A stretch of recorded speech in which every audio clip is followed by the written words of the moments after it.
cutting tool, you got a sanding tool,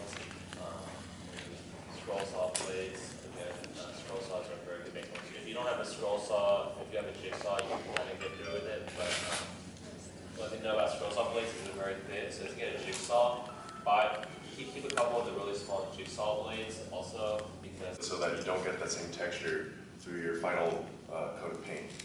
So a really good way to do this is using filler primer. Primer is generally used to create a better adhesion between the surface of your prop and your paint. But filler primer is special because it's thicker, and when you spray it on, it'll fill in any microscopic imperfections and holes that you get. So what people usually do with filler primer is you'll give it a pass, give your whole prop a pass of filler primer, and then you'll sand it down with a really fine-grained sandpaper. So you'll spray on your filler primer, let it dry. It also helps you to see any imperfections that you have on your prop, because sometimes you'll get different shades of brown when you're working with MDF, and it'll look nice, and then you'll paint it, and then you realize, oh, I missed something.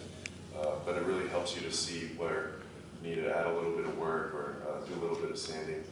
So multiple coats of filler primer will get you a really nice, clean surface. When you pick up your prop, it'll create a noticeably different feel than if you didn't see it. So what I like to do is I'll spray on filler primer, take a fine sanding sponge, which is basically just like a sponge that's like sandpaper, and just go over it, give it a few passes. Sometimes you can wet sand your prop. Wet sanding is just sanding with a little bit of water added. It helps to get rid of some of the friction and wipe off a lot of the sanding dust that you get. So do a few passes of filler primer, sanding with a sanding sponge, or just really fine sandpaper. That'll give you a really nice surface to paint on later on. It also helps if you're planning on molding your prop. A lot of people like to mold and cast their props later on, so you can have duplicates in a different material.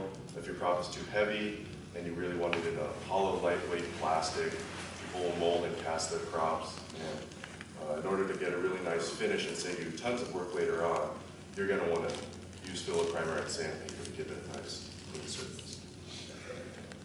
Directly on, if you do the dusting onto the adhesive side of the vinyl sticker, it won't tear off any paint or any details when you unmask it later on. Water slide decals are really good for small details because it's really easy to use. If you've ever used, like as a child, if you ever took those temporary tattoos and soaked them in water for like a minute and then you press it. The video doesn't work unless you have a musical track to it. Plug your ears in.